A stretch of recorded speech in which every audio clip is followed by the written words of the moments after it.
Account Settings Overview. In this video, we will briefly go over each aspect of the account settings. Here in the company settings, you can add or edit the logo for your company.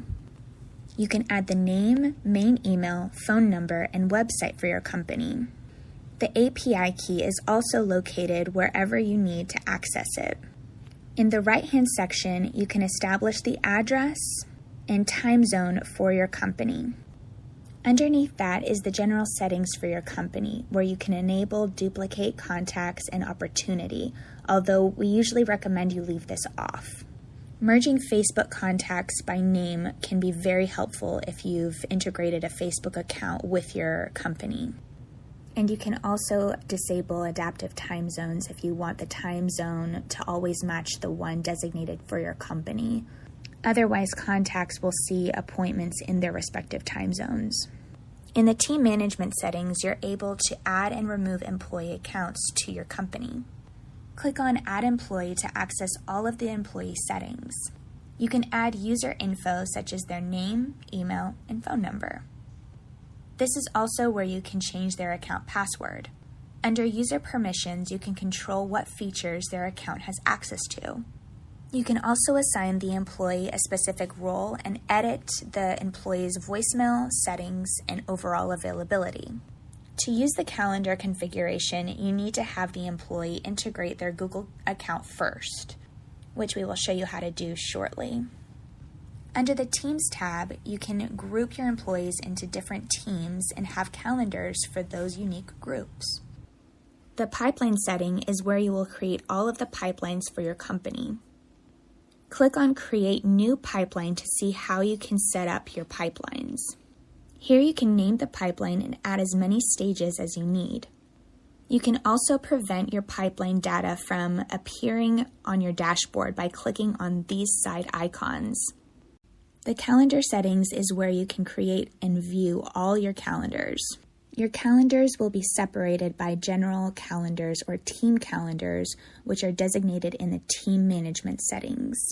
In the Phone Numbers tab, you can add newly generated phone numbers that you can use on campaigns to communicate with clients.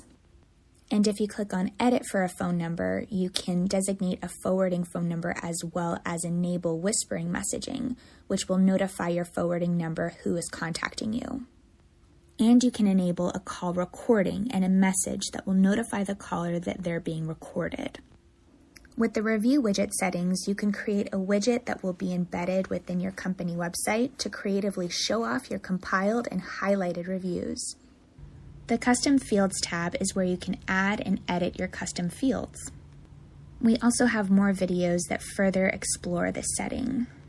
The Custom Values tab is where you can add and edit all your custom values that will be used throughout your company account. Again, we have other videos that go over this in greater detail if you need more information. The domain setting will contain all your domains your company will be using. If you need to add more domains, this is where you will look to find them. The Integration tab is where you need to go to integrate other websites and services within your company account. You can integrate your Facebook to link this account with your Facebook business page. You can integrate Google to your Google Calendars with your company as well. The SMTP settings is where you will configure all your service providers.